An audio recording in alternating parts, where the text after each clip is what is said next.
Assalamualaikum warahmatullahi wabarakatuh. Saya Inka Aldatafina dari kelas Beta 2019 akan menjelaskan skenario B. Jadi ini adalah skenario B. Saya akan membacakan skenario-nya terlebih dahulu. Skenario B yaitu Tuan A, 18 tahun, datang ke klinik Unsri karena mengeluh badan dan mata yang kuning terlihat sejak 1 hari yang lalu. Awalnya, sejak 1 pekan yang lalu, Tuan A mengalami demam. Ia juga mengeluh mual, muntah, dan tidak nafsu makan. Tuan A merasakan nyeri di perut kanan atas. Saat BAB, warna tinja seperti dempul dan warna urin berwarna teh pekat.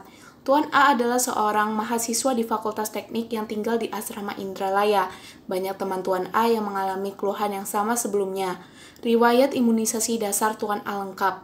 Pemeriksaan fisik di mana tanda vital, sensorium kompos mentis, tekanan darah 120 per 70 mm raksa, heart rate 96 kali per menit, kemudian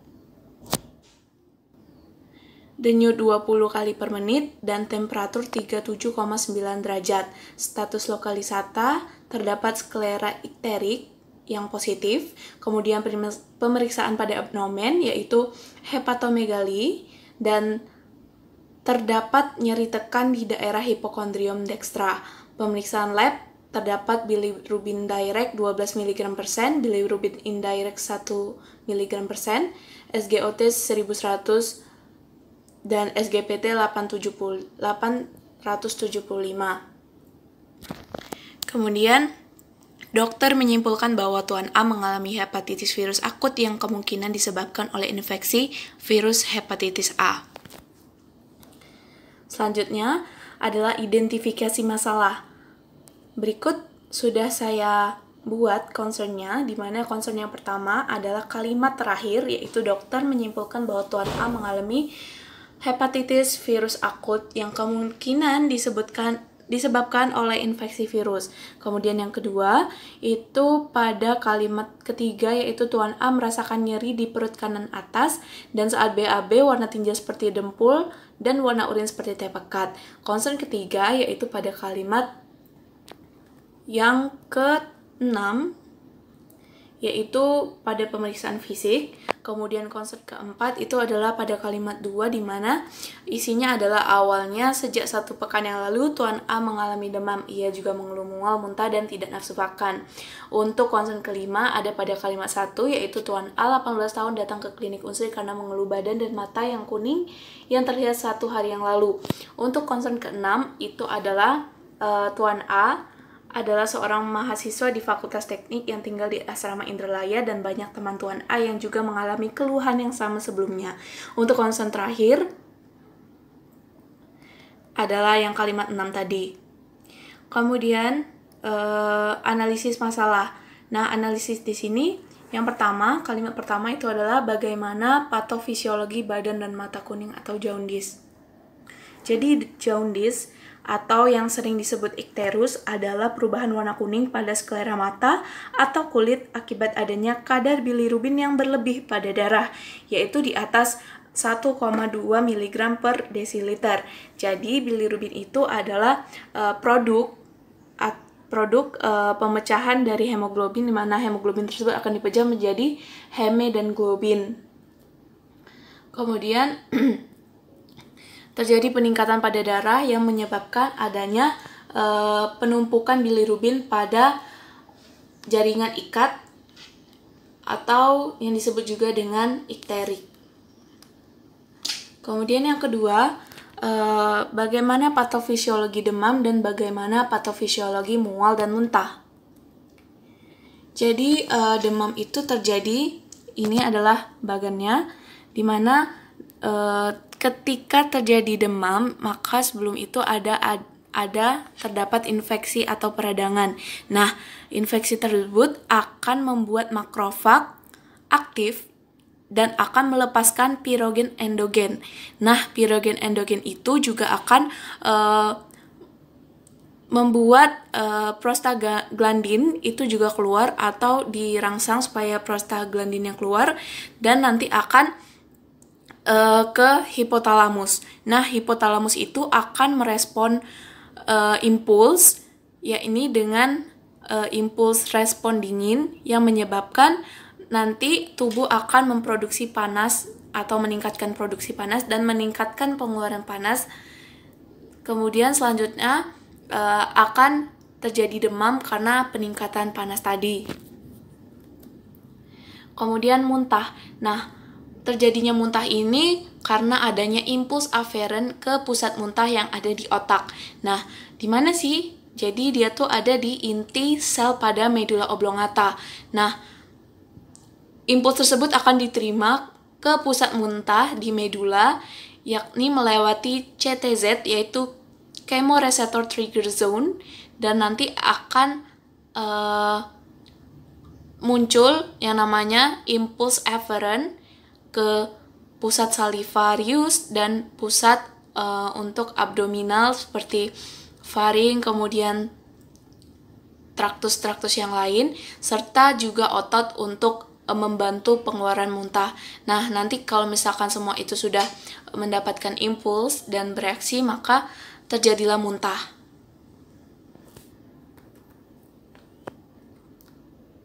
Kemudian, untuk kalimat yang ketiga, bagaimana patofisiologi tinja berwarna dempul dan bagaimana patofisiologi urin berwarna teh pekat. Kemudian yang kedua adalah bagaimana patofisiologi hipokondrium dextra yang merasakan nyeri. Nah, ini untuk terjadinya urin yang pekat dan juga tinja yang berwarna seperti dempul. Jadi ini adalah prosesnya di mana sel darah merah tersebut akan memecah menjadi hem. Kemudian heme itu akan dibantu oleh enzim hemeoksigenase menjadi biliverdin dan akan menjadi bilirubin yang bebas atau yang masih terikat protein. Nah, protein yang bilirubin yang masih ada ini terletak di hati. Hati nanti akan merubah bilirubin tersebut, selain menjadi bilirubin yang bebas juga menjadi bilirubin yang terkonjugasi. Nah, bilirubin yang terkonjugasi ini juga akan berubah menjadi urobilinogen dengan bantuan dari kerja bakteri. Nah, urobilinogen nanti akan juga menjadi dua, yaitu akan menjadi sterkobilin yang akan masuk ke usus dan akan menjadi urobilinogen yang terdapat pada ginjal. Nah, yang terdapat pada ginjal ini akan menjadi urobilinogen atau zat pewarna pada urin nantinya yang akan mengalami oksidasi menjadi urobilin. Nah, untuk yang urobilinogen menjadi sterkobilinogen ini akan mengalami oksidasi juga yang hasilnya akan menjadi sterkobilin pada isi usus.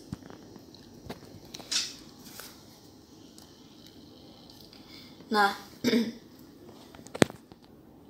jadi ini adalah proses dari nyeri visceral, yaitu yang pertama ada proses transduksi. Nah, proses transduksi ini adalah adanya perubahan atau respon dari stimulus yang menimbulkan potensial aksi pada akhiran saraf.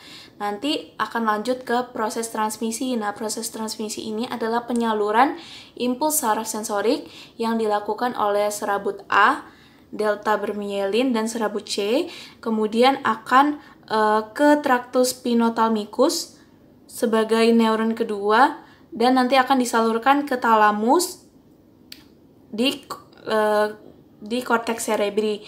Nah, untuk modulasi itu terjadi pada sistem saraf sentral dan akan tadi ke sistem saraf sentral, jadi nanti bisa dihambat oleh analgesik dari endogen seperti endoprin, kemudian juga bisa oleh serotonin dan noradrenalin. Kemudian adalah proses persepsi, jadi nanti ini adalah proses akhir dari proses interaksi yang udah terjadi tadi, yang kompleks, kemudian nanti akan memodulasi sepanjang aktivasi sensorik tersebut dan akan masuk ke otak yang nanti akan menghasilkan suatu perasaan yang subjektif atau yang dikenal sebagai persepsi nyeri. Nah, ini juga melibatkan kesadaran. Jadi, bagaimana patofisiologi hepatitis A? Hepatitis A adalah penyakit liver yang disebabkan oleh virus hepatitis A atau HAV, dan virus ini berdiameter kecil yaitu 27 nanometer dengan bentuk kubus. Nah, virus hepatitis A ini juga memiliki masa inkubasi yaitu sekitar 15-45 hari dengan penularan melewati fekal atau oral.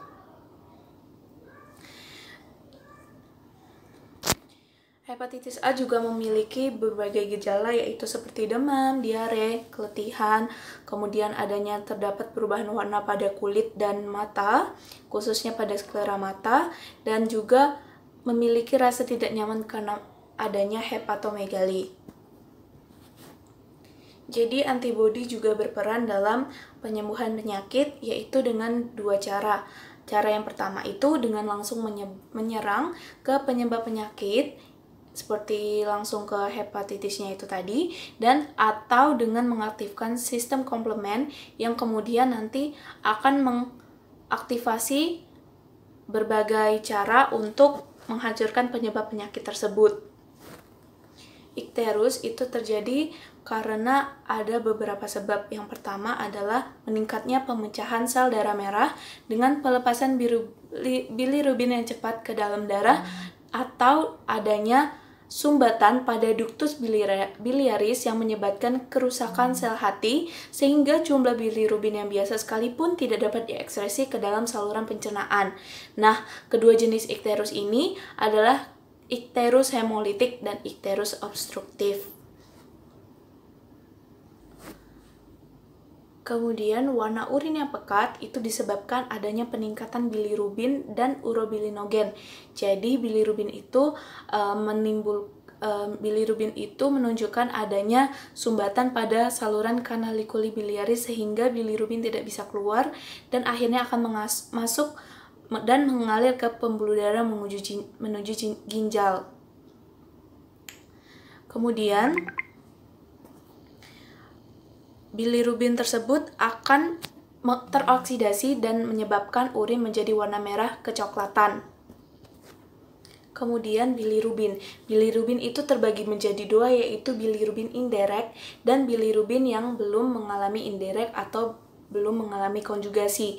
Nah, rumus bilirubin atau bilirubin total itu adalah bilirubin direct dan ditambah bilirubin indirect. Adapun perbedaan pada bilirubin yaitu bilirubin indirect itu tidak larut terhadap air, kemudian tetap larut terhadap alkohol, terikat oleh albumin dan protein, kemudian tidak terdapat dalam urin.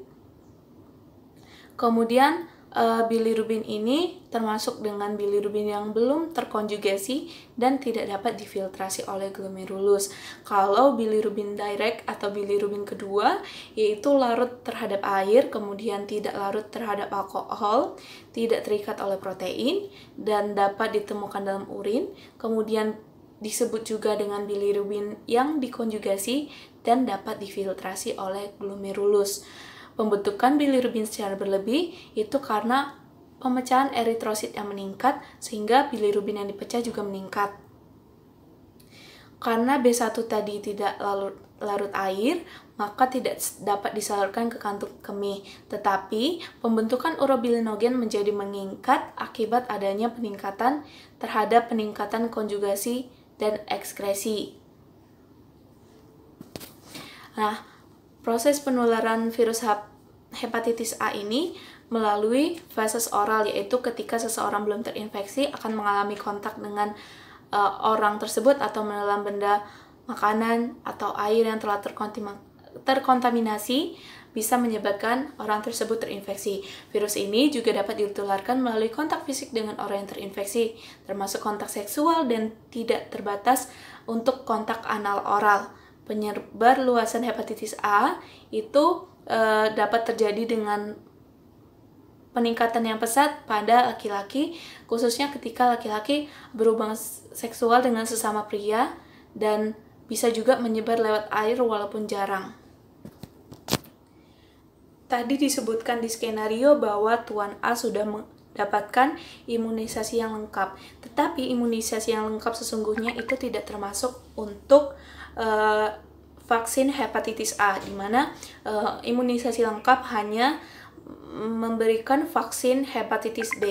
Maka dari itu, vaksin yang telah diberikan kepada Tuan A tidak bisa melawan atau tidak terlalu berpengaruh pada hepatitis A yang dialami oleh Tuan A.